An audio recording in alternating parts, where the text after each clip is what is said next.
it's me again, and for today's video, we are going to develop a Java program to find the number of days in a month of the year 2021. And also, the user should be able to enter between 1 to 12 and give the exact month and days of that specific month. For example, if I entered 9, it should be corresponding to September. Then the expected outcome should be the month of September 2021 has 30 days.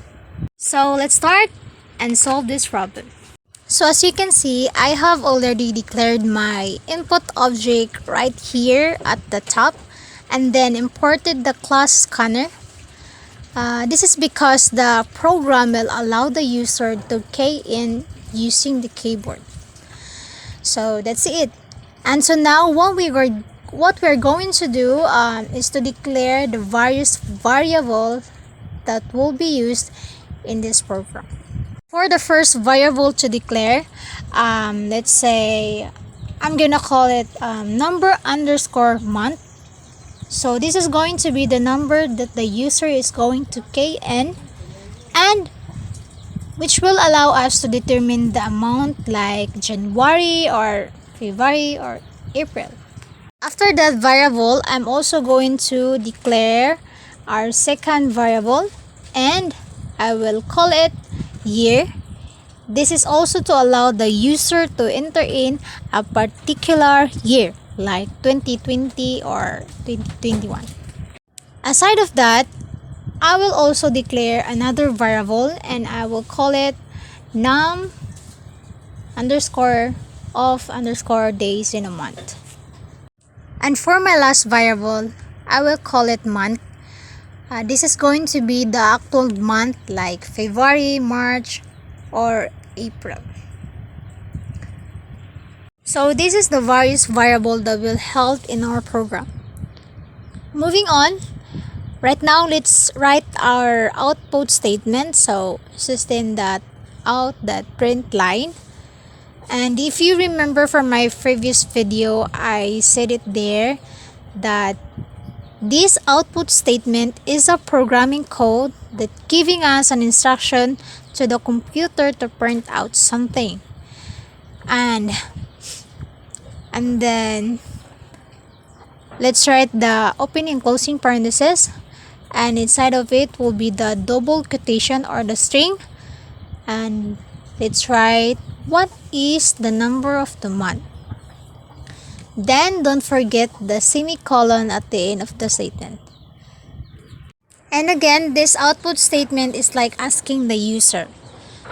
So when we're going to run our program, this line will be the first text that will appear in the screen. Then after that, I'm going to write a code to allow the user to enter the value. So we say that the variable number month is going to be used to hold the value entered by the user. And then let's write the scan. Scan is the name of our input object right at the top. And then the next int, it is because this number month, num underscore month, is a variable type of an integer.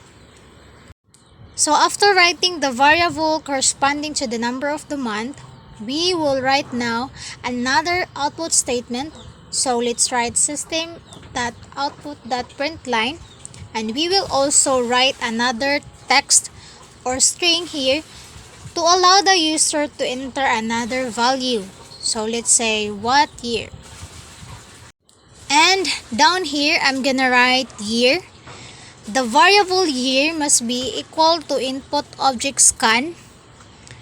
Then the next int, it is because year is also a type of an integer. So after that, we're now going to choose a various loop structure. It is one of the conditional statement. So in this program, we will use switch case.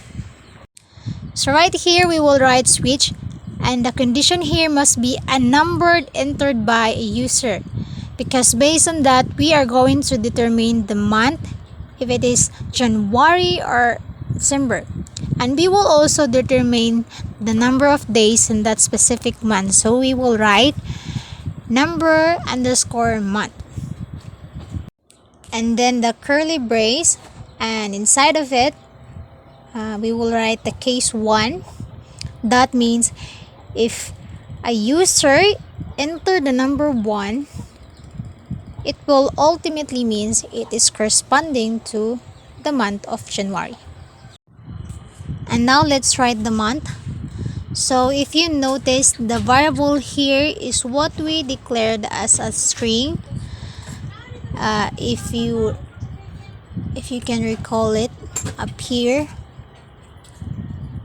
So that's why I'm using it in the switch case, and now it's holding the value of January.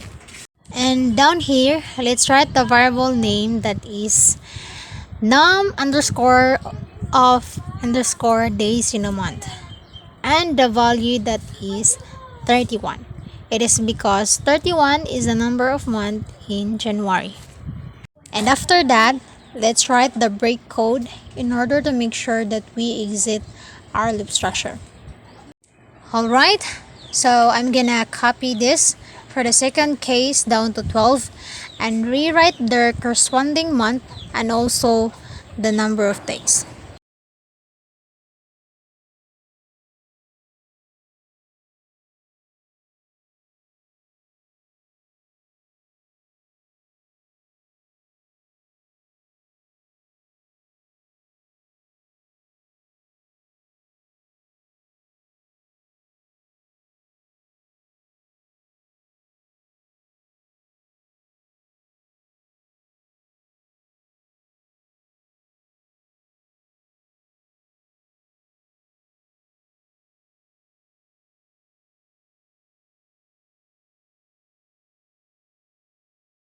And that's how we do the switch case statement.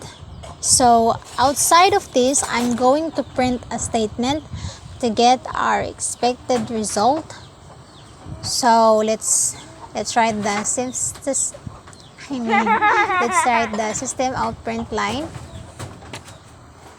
and then right here we will write the month of, and then the concatenation, so plus month plus, it is because that's the variable we declared, and another concatenation, let's say year, so plus year plus, and then let's say has double quotation, and another concatenation, which is num of days in a month, and let's write the days, which is inside of double quotation, and then the semicolon. Inside of that, I'm going to write the default inside of our switch case statement, and that default is going to determine the kind of message that we'll get whenever they type a value that is outside of the range, which is between 1 to 12. And then let's write the system out print line, then the month side of the double quotation. So this means whenever the user enter a value that is outside of range, like 14 or 13, which is not compromised between 1 to 12, then they will get a message saying does not exist. It is right here at the top. So yeah, that's it. And so now let me show you the result of this program. So I'm going to run it, and then there you go. So it says what is the number of the month, Okay, I'm going to write, for example, 2. So, just press enter, and it says what year. So, let's write 2021. Then press the enter. And now, as you can see, the month of February 2021 has 28 days. So this is how it works. We're done, and I'm hoping that this will solve our problem. And thank you for watching. Bye.